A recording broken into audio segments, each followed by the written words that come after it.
Hello and welcome to the Ireland on the Fly podcast about the people and places of fly fishing in Ireland. It's time for our salmon review of the season, and who better to talk to than the master tactician and one of the most knowledgeable salmon anglers we know, Paddy McDonnell. Paddy gives us an excellent run through the season on the Moy as well as the Owenduff, Owenmore and Carraghmore. Plus we get into seal predation, coping with the conditions, the place and importance of the salmon in Irish culture, and the vexed question of hatcheries. And now time for something a little different. Cross-promotion of other podcasts is always a good thing when shows have topics that are similar, and with that in mind, this week we're linking up with the Conservation and Science podcast by Tommy Serafinski of Tommy's Outdoors, which is focused on hunting, the outdoors and conservation in Ireland, and which we thought might be of interest to the Ireland on the Fly listeners. So we spoke to Tommy to find out more about the show. Tommy's Outdoors is how it all started, and right now Tommy's Outdoors is listed as a author of the podcast.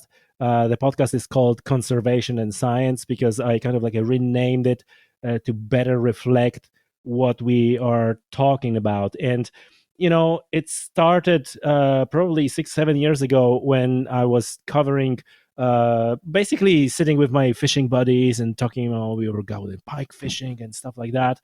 And then over time, I started talking more of the environmental topics and environmental problems.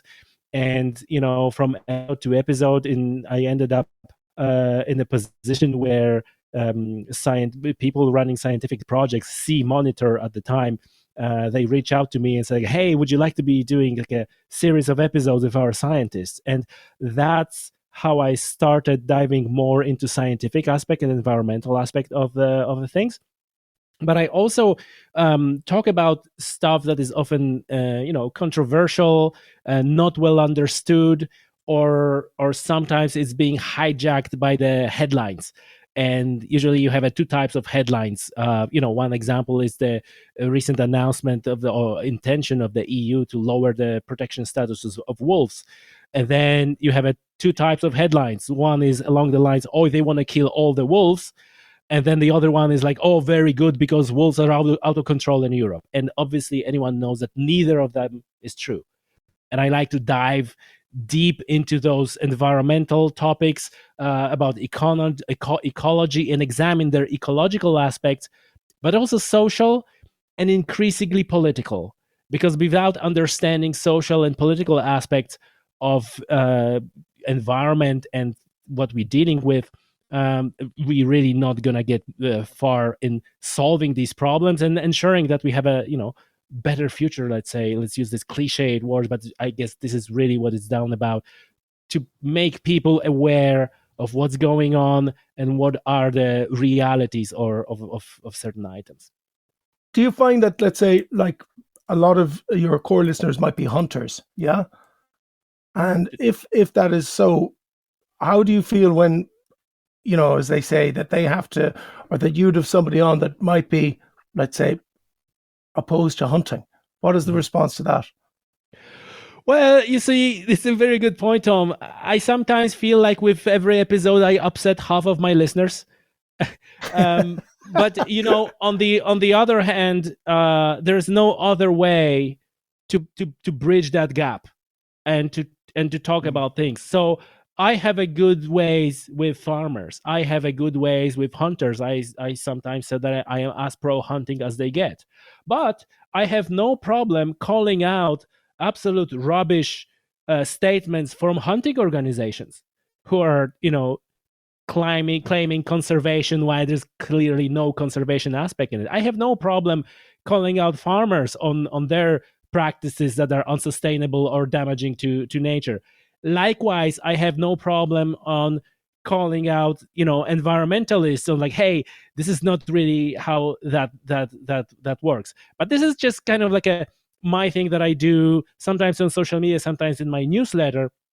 However, on a podcast, in the podcast itself, I'm never there to challenge my viewer, my guests. It is more of getting their position, and it's sometimes across multiple episodes. A couple of years ago, I done a series of episodes about seals in Ireland and alleged problems with seals. And I have a lady from Seal Rescue Ireland very emotional language. Every animal deserves a second chance, right? Then I had a seal scientist who are gluing the GPS tags on seals and gathering data and seeing where they're feeding, and so very factual language, matter of fact. This is what's happening. This is what we don't know. And then I had the troller man, right? Shoot the bastards! But also, whoever listened to him, like, many people go like, oh, I didn't realize that livelihoods of those people are impacted in real way. But then when you listen to him, it's like, yeah, they have no doubt that the problems are what they call the big boats. But obviously, for the local communities of fishers, there's easier solution to go after seals than go after corporate fishing boats and stuff like that. So and sometimes it's harder to shoot the mega trawlers. Exactly.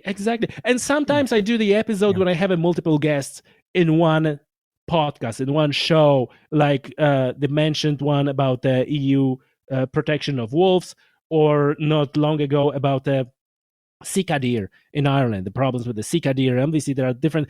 And, my take is like, my listeners are intelligent people. They can make up their mind. As long as you can give them all those opinions and they can listen to all those opinions, they can make up their mind. Because in those environmental topics, there's seldom black and white answer. Sometimes there is, but very seldom. So that's my mission, sort of bring diverse perspectives on all those environmental topics and discuss their ecological, social, political aspects. And then my listeners, they can make up their mind, what do they think on any given topic. It's interesting you mentioned, Tommy, the black and white, but isn't that the problem nowadays? That it's becoming so disparate in terms of you're either for or against, you're either anti or you're pro, and that it's widening all the time. Whether this is the political space, whether it's the environmental, whether it's the ecological, whether it's the conservation, and social media has played a big part of that in terms of just widening the gulf. And that's the issue I have with it a lot.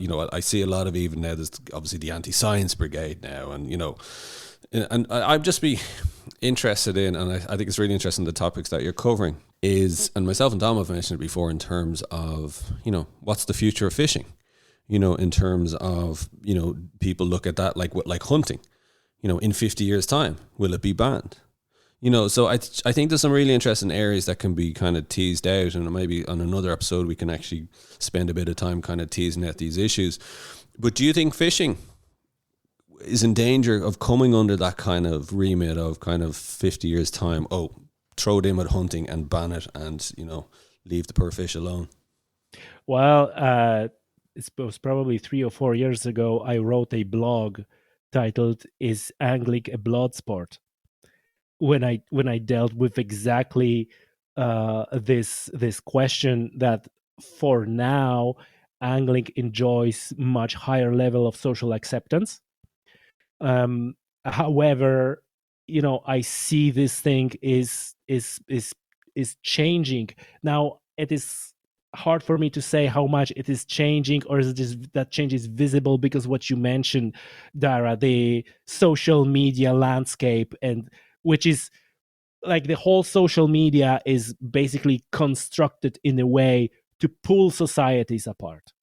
That's a sad truth, that there is an element like, oh, we can connect and we can talk, but you usually connect with people who are just reinforcing your biases that you already have, and the net effect of that is that the society gets pulled apart.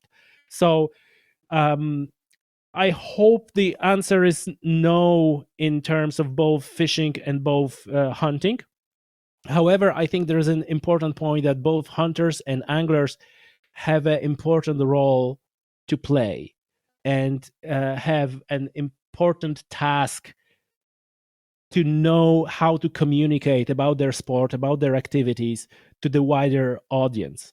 And I think that some portion of anglers are guilty of that as much as hunters, that when they are confronted with the positions or takes that seems to them ridiculous, they tend to ridicule them and laugh at people And that is not serving the purpose, because that's sort of like if someone says like, oh, you're hurting a poor fish, right? You're sticking pointy hooks in the poor fish's mouth.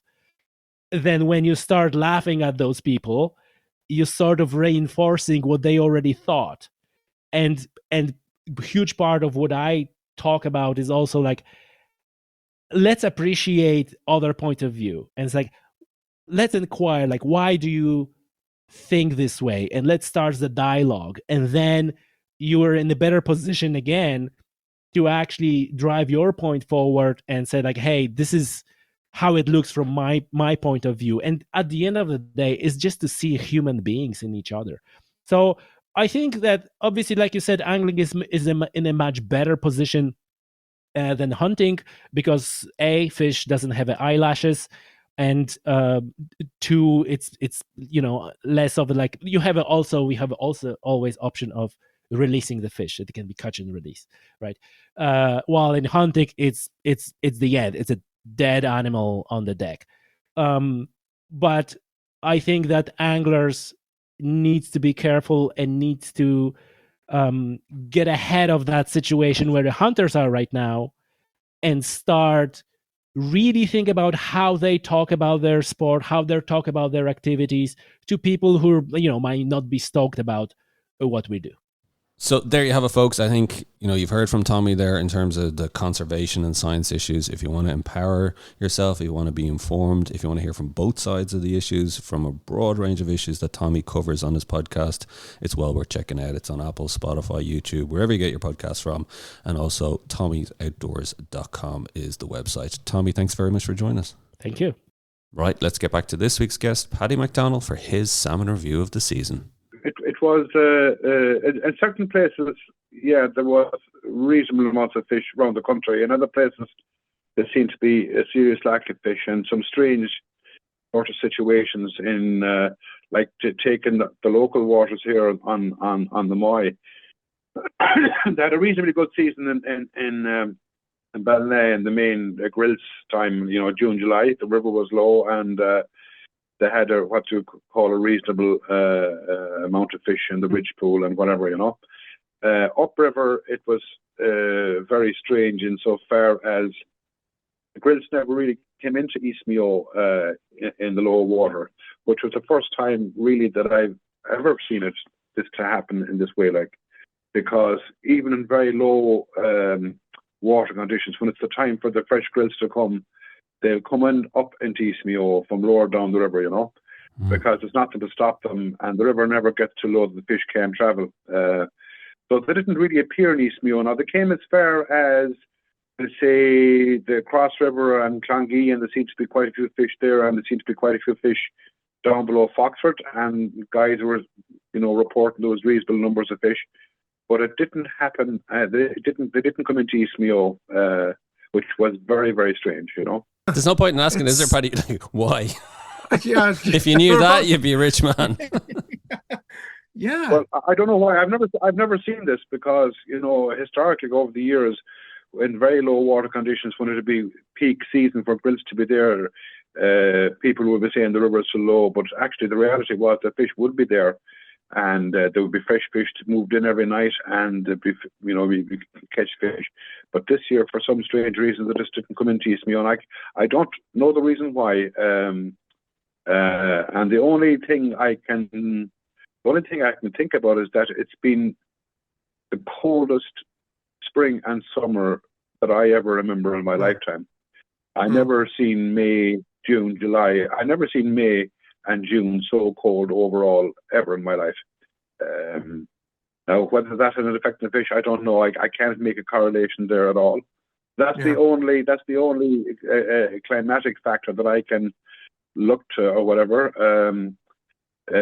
Also, not only did the grills not come into East Mayo in numbers where they should have, they didn't go into the lake either, because a lot of the guys that fished the lake all through the peak season were saying the same thing. They were, where are the grills? They're not there, So they didn't go into the lake either. They seemed to hold from the lower end of Clongee down to down below Foxford or whatever, and the lower end of the river, and they never went to the lake, or they never came up into Eastmead on any major, whereas some did come, obviously, but nothing like what should have came. Well, so as a consequence, so East Mayo must have, obviously I can take it then, did not fish well this year. It didn't fish well, no. How could it? And, East Mayo, a lot of East Mayo is nice fly water or whatever. Now, below Foxford, guys were saying, they had some reasonable fish, and the numbers seem to be there. And a lot of the guys down there are bait fishing mostly. But for the fly fishermen fishing on the East Mayo waters, it was a difficult year. Now, look, there was fish caught or whatever, and there was some fish there, but you'd have to say that it was less than what we'd expected, I know what you're saying. There's in the low water, there's nothing to stop them coming through. Did we? Because I don't know about you, but where I was, Paddy, down south country, Tipperary, Munster, we only kind of say the bit of rain we had, big rain was kind of May, and then the next bit wasn't really till September, the last day of the season. Was it the same in kind of yourselves up there in terms of the big water that came through? I'm just saying, would it have pushed them through later, or what was it?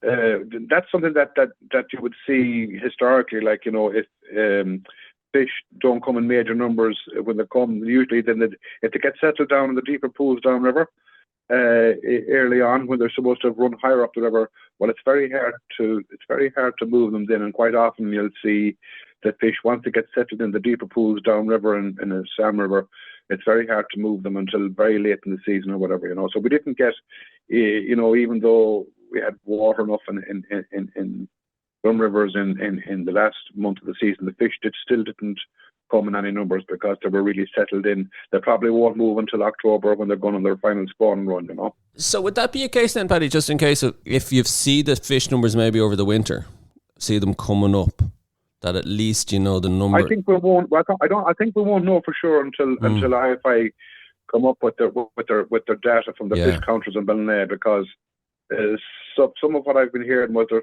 was quite good numbers of fish going over the fish counters.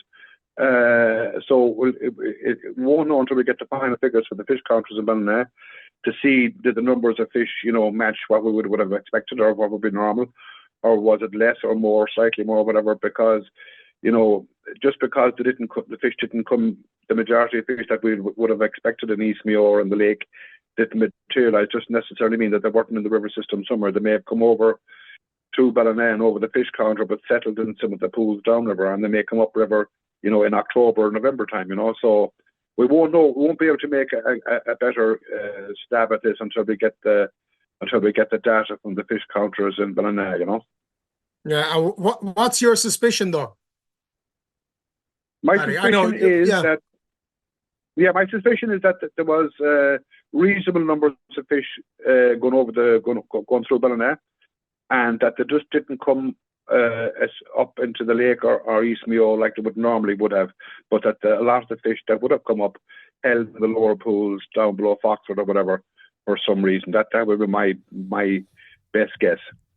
Right.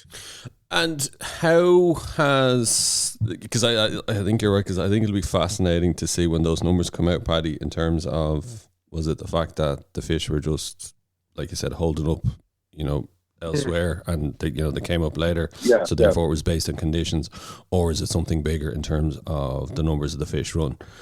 And I think that'll be really interesting to look out for. Is just on the run, in terms of numbers, Paddy, has it been declining drastically much in the last few years, or has it? I know there's probably an overall decline, but has it been holding up, or how would you paint it? I think overall in the my system is a sort of. I think it's a sort of a stalemate. I think it's got to a certain level, and it's been holding like that. I think the data of the fish counters and then the IFI data would show that, the last 10 years or so, the figures have been, very sort of around the same. They haven't increased that much, or they haven't gone down that much, and that's why the data this year. It'll be interesting to see the data have those overall numbers that went through the fish counters remain stable, even though they didn't come up the river or go into the lake. At least they're in the river system, So the overall, like as I said, the Ridge Pool had a reasonable season. The Cathedral not so much, because the very, very serious problem, seal problem on the Cathedral Pool, and I think that was the main reason it didn't fish that well this year, the Cathedral, because the guys, the Ridge Pool, were sort of chasing the seals out as best they could when they came into the Ridge Pool, whereas that wasn't probably happening as much in the Cathedral Pool, and the seals were lingering longer there. And any pool you have where a seal is lingering around, even fish that are sort of semi-resident there, they won't take after that. Then they become almost uncatchable, So that's why I think the Cathedral suffered as far as numbers of fish. It suffered. So a lot of guys didn't even bother fishing for resident fish. In somewhere like the Cathedral, when you have some residents there, you can go down to smaller flies and try different things and get the residents, whereas a lot of guys didn't bother, and I know I didn't bother with it. I just concentrated, anytime I was in the Cathedral, concentrated only on target and fresh fish to have any chance of getting the fish down there. So the seals were definitely a problem as far as the quality of the catch returns for the anglers in the Cathedral. So it was quite difficult in the Cathedral. The Ridge Pool, as I said, the guys there, the manpower maybe to chase out the seals on the Ridge Pool, and the Ridge Pool fished a lot better, Just on the seals, like, can anything be done, or is there discussions being held, or like, what is the position, going forwards? Well, I don't know. I don't know where the discussion is. You hear a lot of stories or whatever. There's nothing being put in the public domain by as far as their strategy. As far as seals go, definitely the seal problem, and I'm sure it's the same in Galway or any estuary that fishes. The seals are going to have a major detriment to the quality of the fishing. So I haven't seen anything put in the public domain by FI. I don't know what their strategy is. The seal numbers are gone out of bounds now in a lot of these estuaries, and it's a major problem. So even in a situation where we have dwindling stocks of salmon, they gradually are going less and less over the years. The predation by seals then becomes a serious problem, because historically, in somewhere like the Moy estuary, there would have been maybe 10, 20 seals down that estuary. Now there's, they're counting the seals down there in hundreds now. So if you just take it in basic mathematics, like 200 seals, if you only give them one salmon per day, that's 200 per day. It's 1,400 per week. It's the guts of 5,000 salmon a month of a run. And when you have dwindling stocks of salmon, that definitely accounts for quite a few fish. And then if you take the situation where you have the cormorants, target, and smolts going back downriver in May and October or whatever, that also has going to have an impact, especially when the numbers are already low. Going back 30, 40 years ago. I think with 30, 40 years ago, when there was lots of salmon there wasn't the number of cormorants, or there wasn't the number of seals. So obviously, that's been a big change in the overall situation, The tenfold, Tom, that's incredible. Like, I didn't realize it was that much, Paddy, in terms of like a tenfold increase. Is it because, and again, I'm just trying to, grasp at straws here, but like, is it because there's less fish, salmon in the sea for them, so therefore they're coming in where they think they have a better chance of getting what is available? Well, historically, when inland fisheries were knitting and trapping and ballonnet and down the estuary, and the guys that were drift netting at sea, when that was legally allowed, they culled the seals. The seals were shot, and the numbers were curtailed that way. So when the government stopped knitting the draft nets and the traps and ballonnet, and when they stopped the drift net at sea, well, then there was no more culling of the seals. The drift net fishermen or whatever, and all these people involved were no longer shooting seals and keeping the numbers down. Then the seal population just grew or whatever, and the seals then started to target the salmon. It's much easier for the seals to target salmon in an estuary where they're almost in a trap situation, as as opposed to the open sea. And the open sea, the salmon have a fair chance, but when they become, trapped or semi-trapped in estuaries, well, they're easy targets for the seals to pick out. That's why the seals are living in the estuaries. It's just easy for them to harvest the salmon, One final question on the seals, Paddy. I don't know, it's been a problem, the seal predation in Scotland, I've been reading, and I know a lot of estates, and they're trying to see what they can do in terms of culling, and it's an ongoing discussion from what I've read in kind of the likes of the trout and salmon pages, and it seems like the Moy is now in a similar position, that it's something that you think maybe needs more discussion about in the public domain. Yeah, look, there's quite a few options, there's animal rights, and there's all this type of laws and EU laws or whatever. So, it could be even a situation where they could formulate some type of procedure where they would scare the seals out of the estuary on a regular basis. So, a government body like the IFI could actually, employ some individuals just to scare them out on a daily basis, as opposed to actually shooting them, scare them out of the estuaries, and whereas that would, involve paying somebody's wages to do that on a daily basis. But it'd be only for the months of the year where the salmon were in residence in the estuaries. It wouldn't be a year-round thing, and that would be one, way that would maybe get around the problem.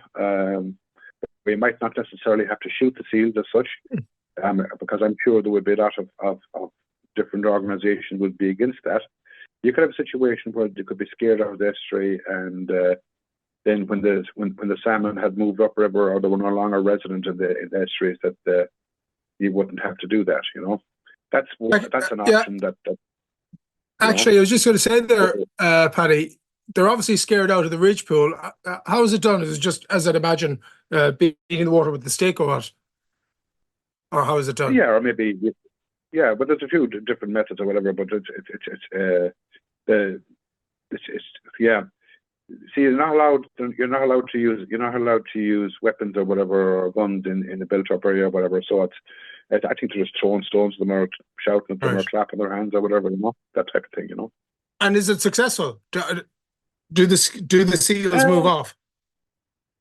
Yeah, to a certain degree. Yeah, but what will happen is some of these seals that have, especially the younger ones that have come in, and they become quite accustomed to thin, and they become bolder and bolder. The seals down. I've seen situations on the cathedral where the seals, when the tide was gone out, the seals were still in the bottom section of the cathedral for up to an hour after the tide had left there. So, and that was even with trying to scare them out of it. So it's they become more emboldened when they realise that that these methods aren't that dangerous to them or whatever. And as a matter of interest, do they take many fish from the cathedral pool? Would you see them actually taking salmon? Yeah, you would occasionally. Yeah, you would occasionally see them taking salmon. Yeah, they'll throw them in the air and play with them to a certain degree. And now you wouldn't see it, but you will see it. Yeah, you will see that. Yeah, you see it in the ridge pool as well. Them catching the salmon. It's an unbelievable spectacle because the seals are unbelievably fast swimmers. It's actually awesome how fast they can swim. So yeah, salmon don't have much of a chance really with them. It must be very frustrating for the anglers there, you know what I mean? Because like you said, we know the numbers are in decline, whatever other problems are going on, and then having the seals in their faces pretty much.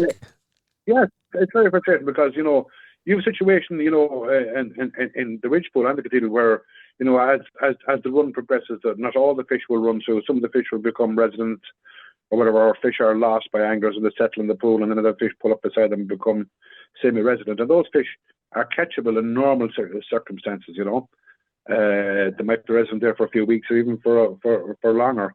And usually then if you get on smaller flies and different approaches, you can target the settled fish.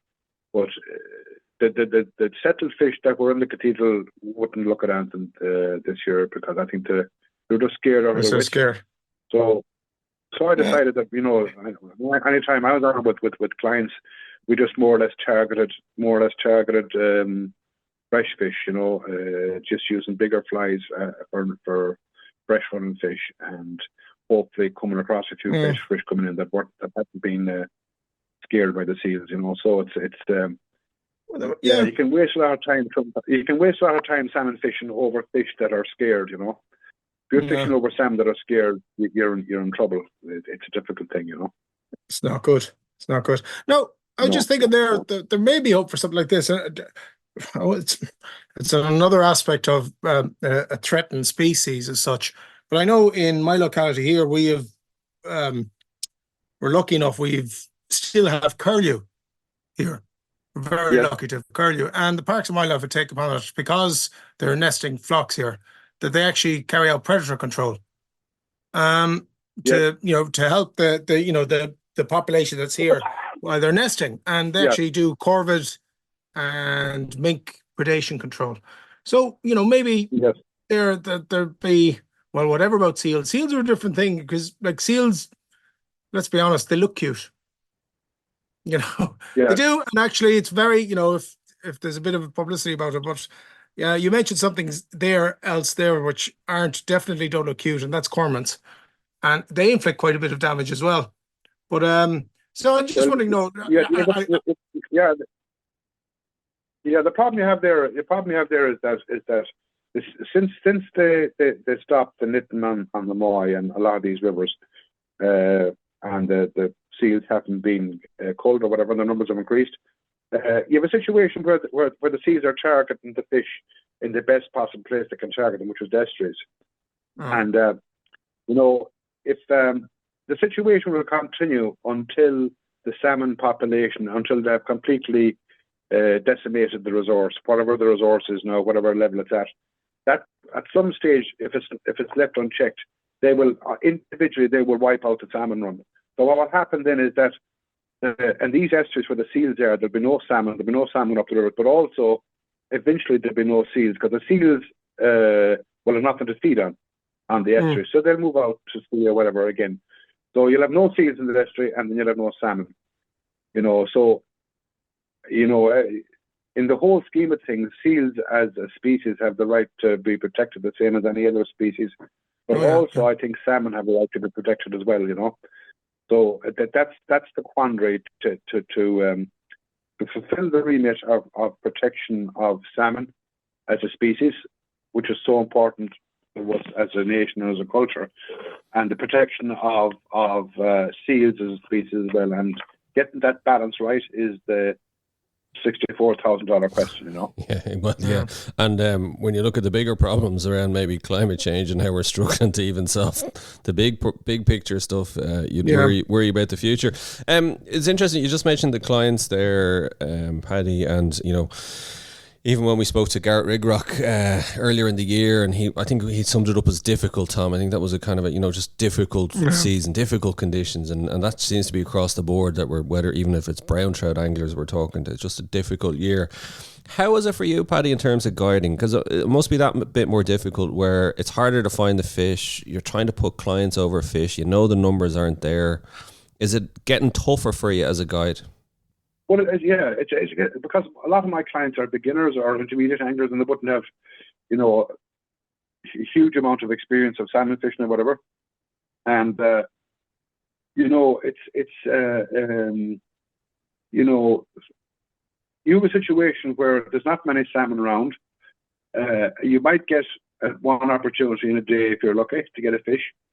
If that angler makes a mistake, or whatever, or doesn't cover the fish right, or messes up on the hooking of the fish or whatever, well, that's his opportunity gone for the day. And not only maybe one, it may be 2 or 3 days, which on about spring fishing, it could be 4 or 5 days to get a springer, So years and years ago, when there was lots and lots of fish in the river, people sort of got a chance to make mistakes and have a laugh about it, because within half an hour, a couple of hours, they'd get another opportunity or a couple of more opportunities, and they could laugh it off. Well, it's not as easy to laugh it off anymore, because if you're a beginner or intermediate, you just don't, you're just not going to be getting those chances. So it's a little bit more intense, than it should be from a guiding point of view.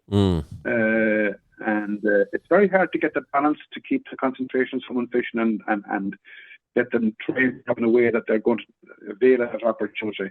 So as a guide, you have a very fine balance between trying to be relaxed, but also at the same time trying to have somebody prepared for that take when it comes or whatever. So it's difficult from that point of view, you know. It's funny what you should say there, actually, Paddy, because you say it used to be like, you know, you'd miss the fish and have a laugh about it. Like nearly now, you'd miss the fish and have a cry about it. You know, that may be it. And, you know. Yeah. And but you know, it's the only thing is that I suppose salmon anglers, you know, are a lot more educated now than possibly they were years ago, and they read a lot and they know the situation.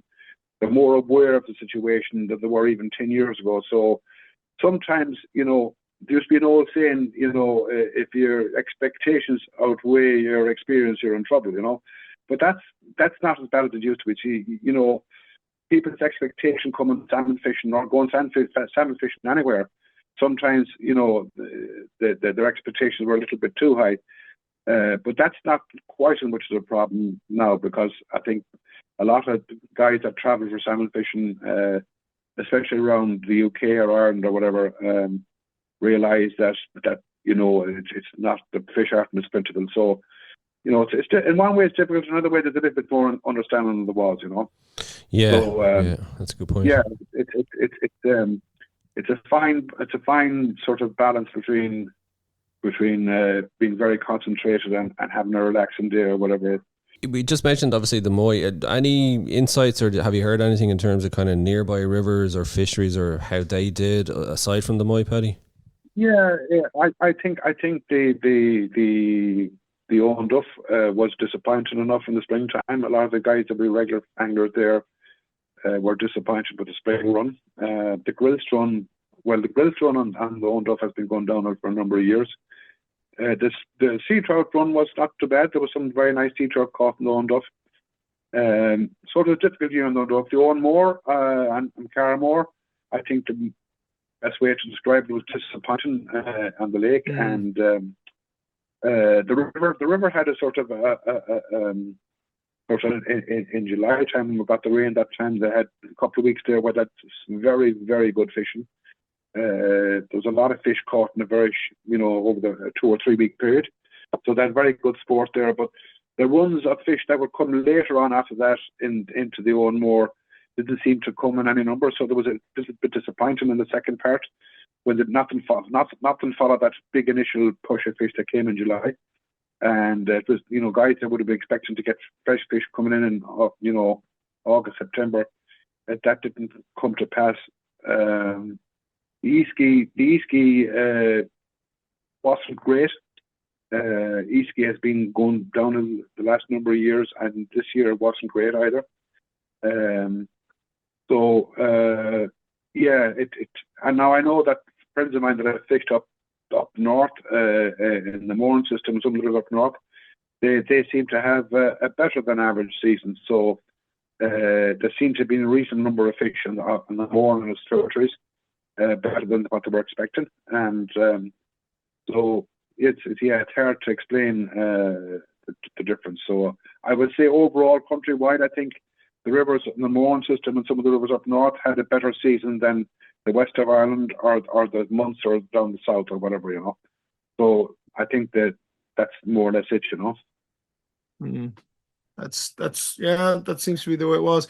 Paddy, just something that you mentioned there earlier on. We were talking. I was just kind of bringing it in my head as really important. You touched on it there, and you mentioned about the importance of the salmon to our culture here in Ireland. And I'm just wondering, you know, I mean, what do you think about, you know, I mean, it is very important to our culture. I mean, we can go back to things, we mentioned them here before. It used to be on our coinage. And that, you know, the salmon of knowledge is, you know, we all learned it in school as one of the Irish legends.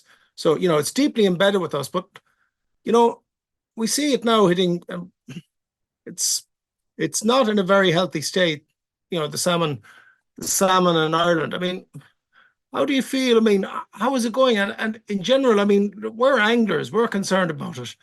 But beyond the anglers, beyond the general public, do they know? Do they care? What do you think? Yeah, you're right. You're absolutely right. So, salmon as a species is completely interwoven into our folklore, into our music, our poetry, into our communities, because you find the same thing around the Carb or whatever where you are. Like, even people that don't fish are asking, what's the fishing like, or is the mayfly up, or whatever. It's the same in salmon fishing areas. People that don't actually actively fish would be interested in, is there fish running, is there many caught, and what's the river like, or whatever. So it's not just the anglers; it's the whole community have a certain level of knowledge of the salmon as a species, and then the importance to certain members like anglers or whatever. What I think has happened is because we have a big problem in angling as a whole. It's not just salmon fishing, but I think it's trout fishing. I think it's coarse fishing.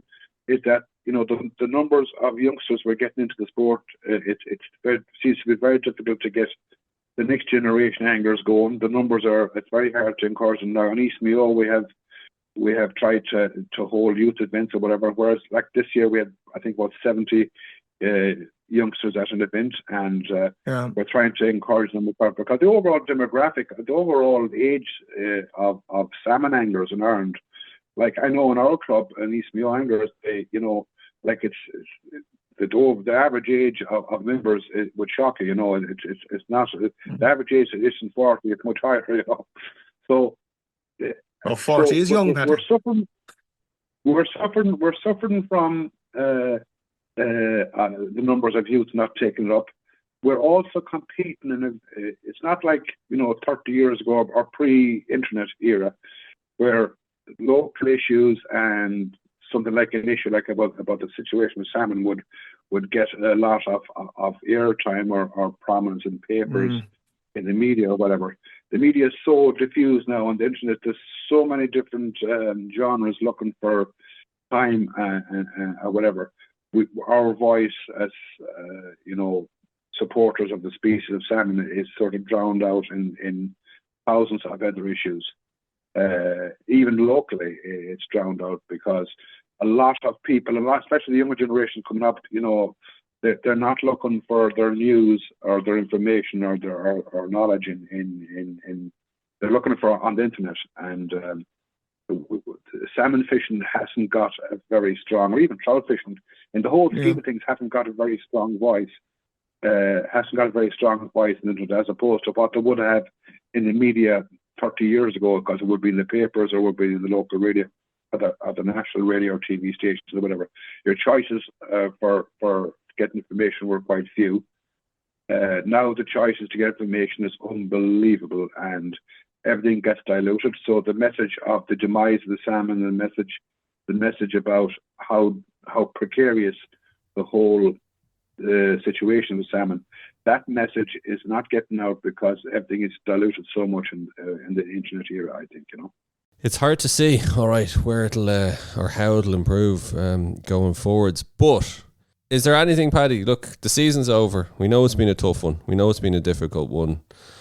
Anything to look forward to for 2025 and beyond? You'd be hoping that the powers that be and whatever governments or is elected or whatever our political the political situation is going to be, that somebody would grasp a little and say, here, we need to be in a situation where we don't let our salmon fishing and our trout fishing, in fact, the fishing and totality, the totality of angling and the welfare of all fish species in our rivers and lakes. We cannot be in a situation where we let it go to such a state that it's almost irretrievable. Like, you would hope and pray that there would be scientists and members of IFI and certain government ministers would say, well, look, before we let it get to the stage where it's gone past saving, we need to be acting now. We need to do more work in enhancing spawning streams. We need to maybe have some strategically placed hatcheries for both salmon and trout fishing. you know, and get the science in that, because when you look at places like the Pacific Northwest of the USA and Canada, where you take it, you know, you go to a wilderness area and then you take another 2-hour helicopter ride out into real wilderness, and you go onto these rivers that are absolutely pristine, right? Absolutely zero pollution. On these rivers, they have hatcheries, and okay, some of them rivers might be a certain level of commercial harvesting as well, but some of them not. But a lot of these rivers have hatcheries, you know, and they're monitored very closely, and whatever needs to be done to protect a particular species in a river system, the government just jumps in straight away and they do it. Because I think in the likes of these places, they realize the natural resource, if it's managed properly, it's a benefit to everybody, but it's a benefit to the local economies. But they've realized a long time ago in these places that the importance of it. We haven't come to that realization yet in the UK or in Ireland. Or maybe they haven't realised it in Norway. They haven't realised it in Norway either, because, you know, certain rivers in Norway have been very poorly managed or whatever. So that realisation, from a political point of view, you'd be hoping, and I would be hoping that, you know, you'd be hoping that people that would have a remit would do something, you know, like you know, IFI gets a lot of stick on social media, and it gets a lot of abuse or whatever. And okay, you might, some people might argue it might be justified in certain circumstances, but I have known personally a lot of people in IFI that have devoted their lives to the type of issues that we're talking about here. And maybe some of these people in IFI don't get the voice, or they're not allowed to have the voice that they should have. And so maybe it's a problem we have at the clerical level, at a high level in certain departments, that needs to be changed, and that maybe government ministers aren't fully aware, or they're not being made fully aware of how precarious everything is. So I'd be hoping that, you know, some of the really good people in IFI will continue their good work and make these issues, you know, be more vocal about the issues there, and let them, you know, let this message get through to the people who could make the changes we need politically, you know. Yeah, well, I was just wondering there, Paddy, because you were mentioning there about the hatcheries, and this is something that we'll probably want to discuss. We do want to discuss a bit more here on the podcast, but, you know, at the moment, like, there's not a lot of support from the scientific world, fishery scientific world, for hatcheries. It's interesting that you should say that, you know, out in that you've seen it out in wilderness areas. But, like, at the moment, yeah. I mean, what do you think about this at the moment? I mean, definitely there's not much backing for hatcheries at the moment, is there? There's not, no. But like you take somewhere like Delphi, right? Which was basically a sea trout river. They don't have a huge amount of spawn and habitat there. So you have a situation in Delphi where, with good husbandry and good management, they release X amount of smolts every year, and they've been doing this for a long time. They hope to get back X amount of fish, which they do on average. Usually they get back what they expect. So that sort of, the whole thing about survival at sea doesn't seem to be affecting somewhere like Delphi. Now, okay, on a year-to-year basis, that might be up or down, but that's very, very sort of regular returns.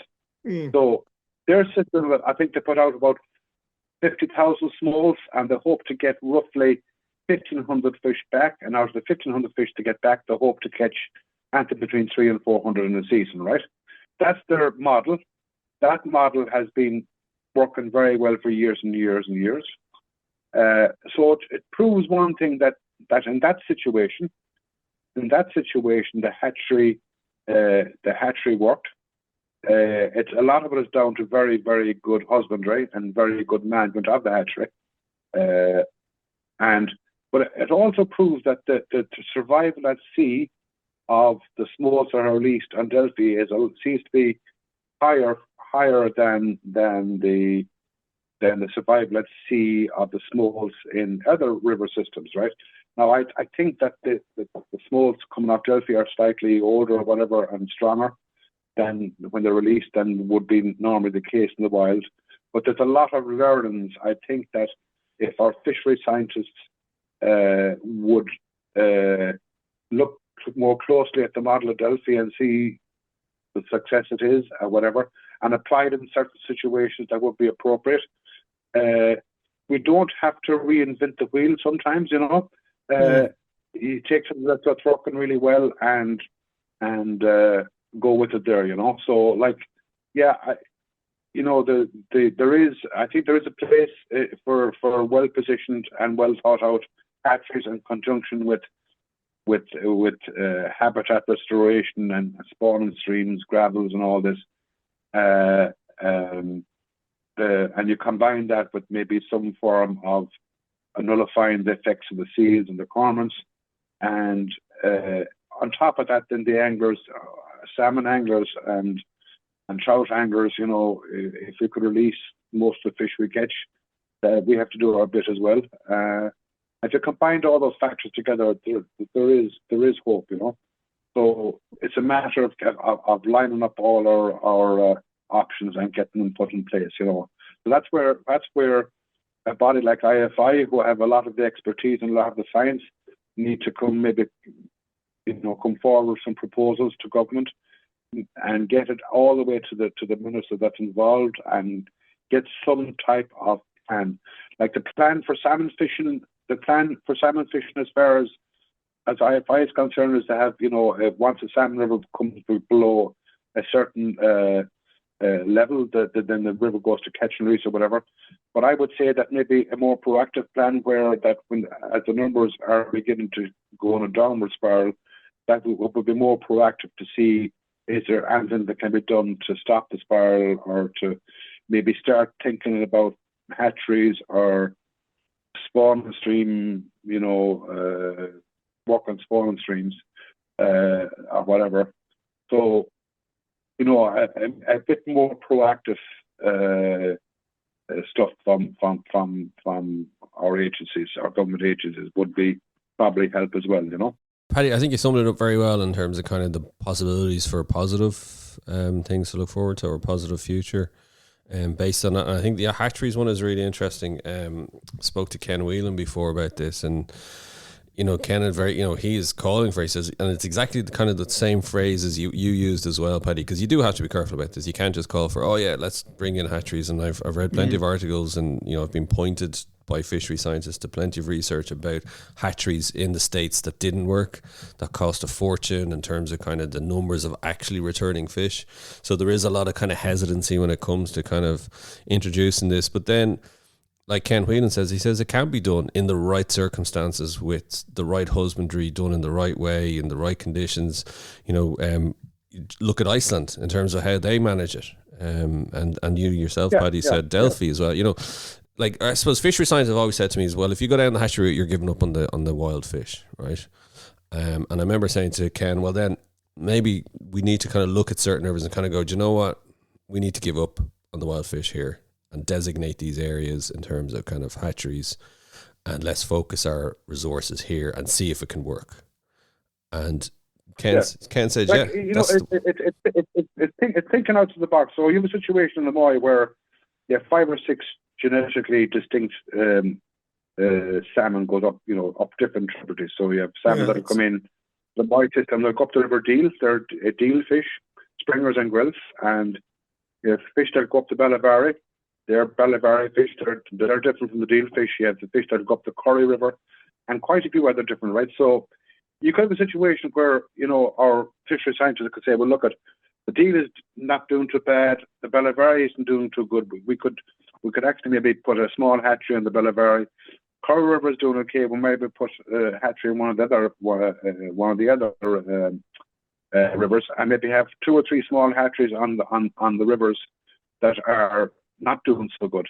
Now, in a situation, you could have a situation also where somewhere, where you had a main staging area that you would have all your fish from different in the one location, even though they were from different rivers. They could be at the one location in separate bins, and those fish would go back to their own rivers then or whatever. So there's lots of different ways. So that I'm all for protecting the genetic integrity of an individual small river, like these small spawn rivers that have tributaries of main rivers. Yeah, put the spawn and put the hatchery on that smaller river, so that you're not cross mixing, contaminating the gene pool or whatever. Yeah. So it's a matter of targeted research and targeted implementation. Then Yeah, very well said, Paddy. And yeah, very true. And it's about having these conversations, I think, in an enlightened way, not in a kind of a scaremongering or trying to go one extreme to the other, but to do it in a kind of a carefully managed way, but to actually start talking about it.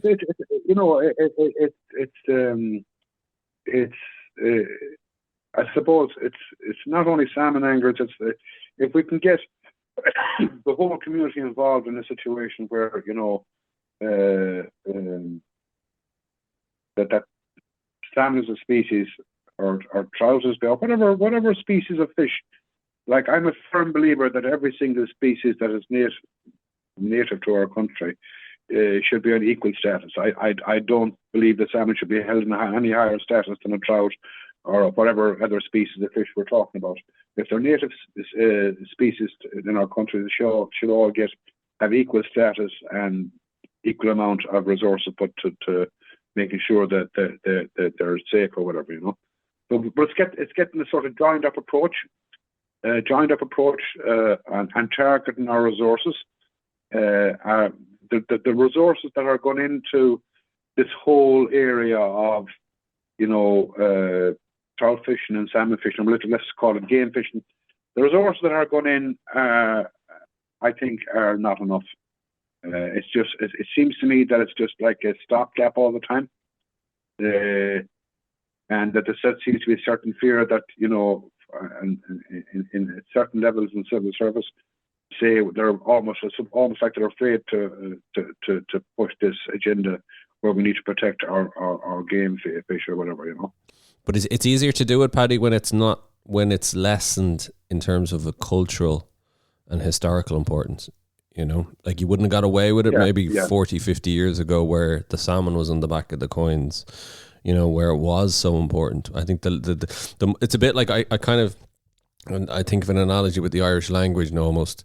If the Irish language was to lose, become less and less important in terms of Irish culture, that's, then the emphasis or the will to kind of keep it going is harder and harder to do.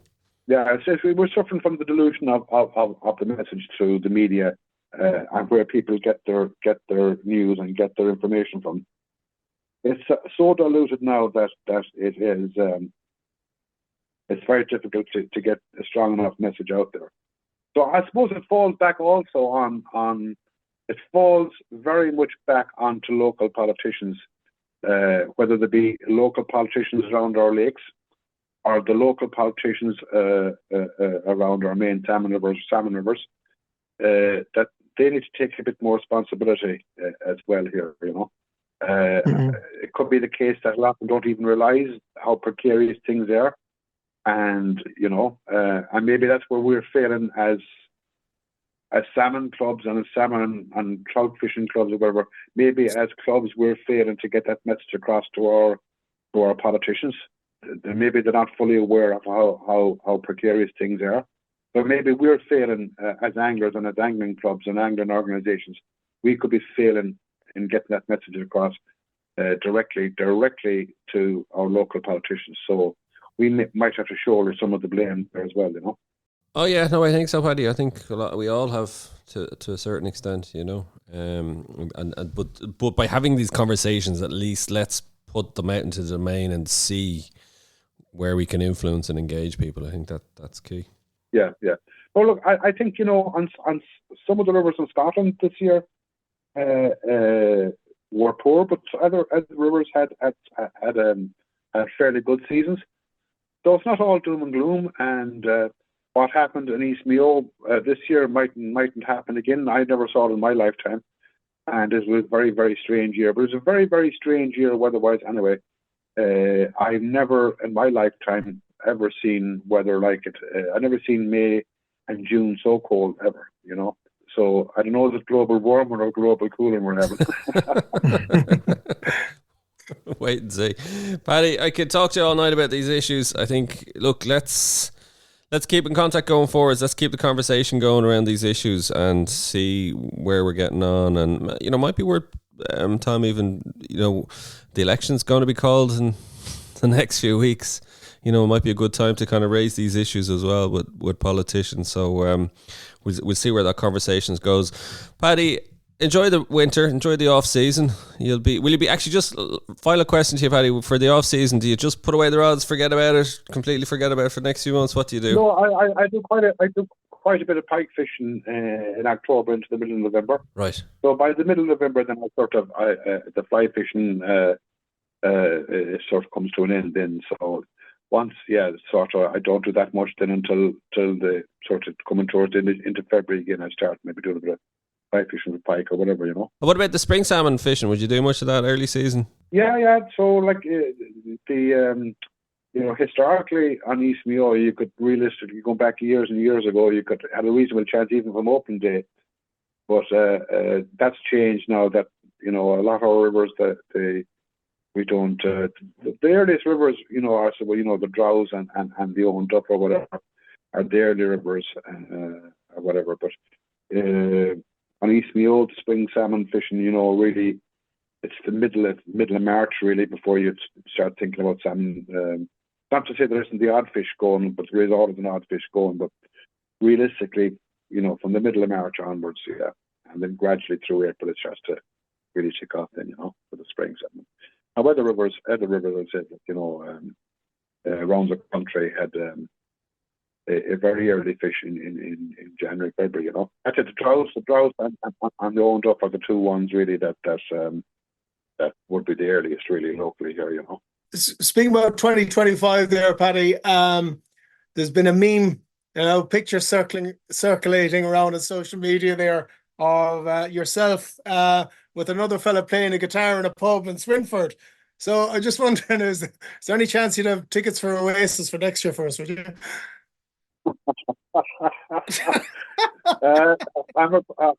No, I haven't even thought about that yet. But give Liam a call there, Paddy, first. Will you give Liam a call there first? I wish I had half his money. I'd be happy enough with me. You can have your own Salmon River, Paddy, I tell you. Paddy, listen, thanks a million for joining us, and look, we'll keep in touch going forwards and see how things fare then for the 2025 season. But enjoy the pike fishing anyway over the winter. Take it easy, boys. Good luck. Our thanks to Paddy for joining us on the show. And don't forget to rate, review and follow the Ireland on the Fly podcast on Apple, Spotify or wherever you get your podcasts from. Plus you can keep up to date on IrelandOnTheFly.com as well as on Instagram, and myself and Tom will be back with another episode about the people and places of fly fishing in Ireland.